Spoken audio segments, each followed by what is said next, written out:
교권 추락에 대한 비판과 분노가 만연했던 사회 분위기 속에서 학생 인권조례는 폐지 기로에 놓였다가 겨우 살아났습니다. 폐지안을 상정하려고 했던 서울시의회 인권특위가 안건 상정을 포기한 건데요.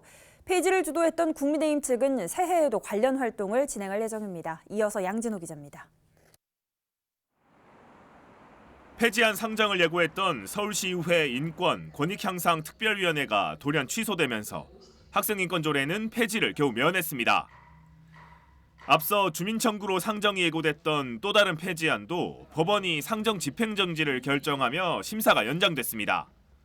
의사일정 제1항 서울특별시 학생인권조례 폐지조례안 심사에 대한 의결기간 연장의 건을 표결하겠습니다. 본안건이 가결되면 서울특별시 학생인권조례 폐지조례안의 의결기간이 1년 연장되어 2025년 2월 13일까지로 인권특위가 폐지안 상정을 포기한 건 이런 상황에 대한 부담 때문인 것으로 해석됩니다. 하지만 국민의힘 측은 24년에도 폐지안 처리를 계속 이어갈 방침입니다. 주민청구 관련된 사항 법원에서 집행정지에 인용을 했었잖아요. 네. 그런 인용권도 있었고 특위에서 다룰 때 있어서 좀 너무 급하게 다루지 않고 조금 더 그래도 좀 들여다보고 좀 논의할 시간이 좀 필요하다라고 생각이 되어서 조례 폐지 시도에 맞서 서울시 교육청은 교육감 1인 시위를 이어가는 등 강경하게 대응했습니다. 이어 전국 9개 시도교육청 교육감이 모두 모여 학생인권조례 폐지 반대의 뜻을 분명히 했습니다. 학생의 교육 환경이나 복지, 안전에 이르기까지 학생의 보편적인 인권을 보장하는 세계 어디서나 통하는 규범이자 성숙한 민주주의로 나아가는 데 근본이 되는 규범입니다.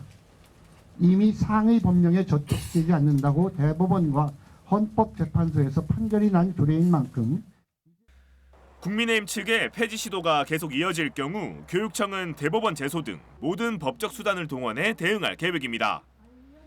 그럼에도 조례가 폐지되면 행정지원으로 조례 기능을 최대한 살려내겠다고 밝혔습니다. 저희가 행정적으로라도 학생인권조례가 보장하고 있던 모든 것을 보장하려고 행정적으로 노력하는 것이 있을 거고 이 두 가지가 결합되면 조례가 폐지되더라도 과거에로 돌아가지는 않을 것이다. 돌아가지 않게 만들려고 우리들은 노력하고 있을 것이다. 학교 안팎에서 교권 추락의 부작용이 끊이지 않으며 폐지 목소리가 높아졌던 학생인권조례.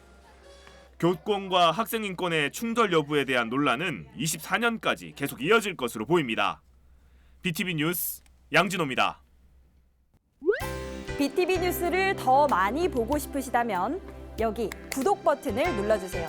추천 영상도 누르면 바로 재생됩니다. 또 다양한 서울 소식을 보고 싶으시다면 휴대폰에서 가지 앱을 다운로드해보세요. 저희 BTV 뉴스를 시청해주셔서 감사합니다.